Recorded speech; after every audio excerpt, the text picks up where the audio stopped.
আওয়ামী লীগের কার্যক্রম নিষিদ্ধ করতে অন্তর্বর্তী সরকারের জারি করা সন্ত্রাস বিরোধী অধ্যাদেশকে আইনে রূপান্তর করল সরকার।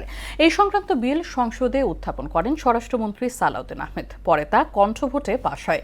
এদিকে প্রাথমিক বিদ্যালয়ের 2 লাখ শিক্ষার্থীর মধ্যে বিনামূল্যে ড্রেস বিতরণের ঘোষণা দিয়েছেন প্রধানমন্ত্রী তারেক রহমান। তিনি বলেন, শিক্ষা খাতে 43টি অগ্রাধিকার চিহ্নিত করে স্বল্প, মধ্য ও দীর্ঘমেয়াদী পরিকল্পনা বাস্তবায়ন করছে সরকার। শামীমুজ্জামান চৌধুরীর রিপোর্ট।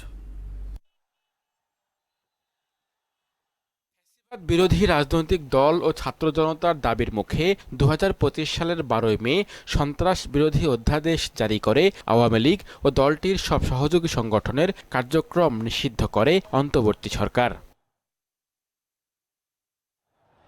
বুধবার সংসদ অধিবেশনে সন্ত্রাস বিরোধী সংশোধন বিল 2026 উত্থাপন করেন সালাউদ্দিন আহমদ। পরে তা কণ্ঠভোটে পাশ হয়। এর মধ্য দিয়ে পূর্বের অধ্যাদেশটি আইনে রূপান্তর হলো এবং নিষিদ্ধই থাকছে আওয়ামী লীগের কার্যক্রম।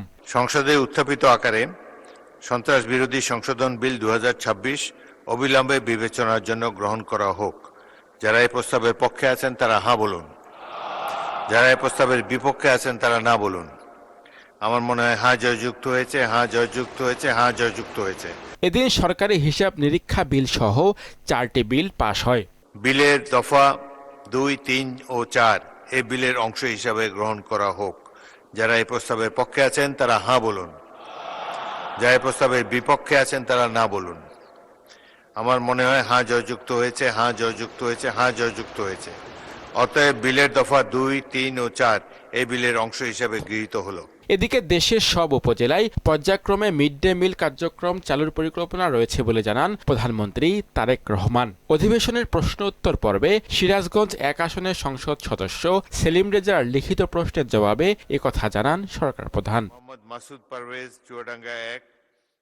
এছাড়া মাধ্যমিক পর্যায়ে সাধারণ শিক্ষার পাশাপাশি সবার জন্য কারিগরি শিক্ষা বাধ্যতামূলক করার অঙ্গীকার বাস্তবায়নের পরিকল্পনা রয়েছে বলেও জানান প্রধানমন্ত্রী। এই দুটি হাসপাতাল। শামীমুজ্জামান চৌধুরী, মোহনা সংবাদ, ঢাকা। এদিকে জুলাই গণ অভ্যুত্থানে অংশগ্রহণকারীদের আইনি সুরক্ষা দিতে দায়মুক্তি অধ্যাদেশ বিল পাশ হয়েছে জাতীয় সংসদে। স্বরাষ্ট্রমন্ত্রীর উত্থাপনের পর বিলটি সর্বসম্মতিক্রমে কণ্ঠভোটে পাশ হয়। এর মাধ্যমে অভ্যুত্থানে অংশগ্রহণকারীদের বিরুদ্ধে করা সব দেওয়ানি ও ফৌজদারি মামলা এবং আইনি কার্যধারা প্রত্যাহারের পথ প্রশস্ত হল।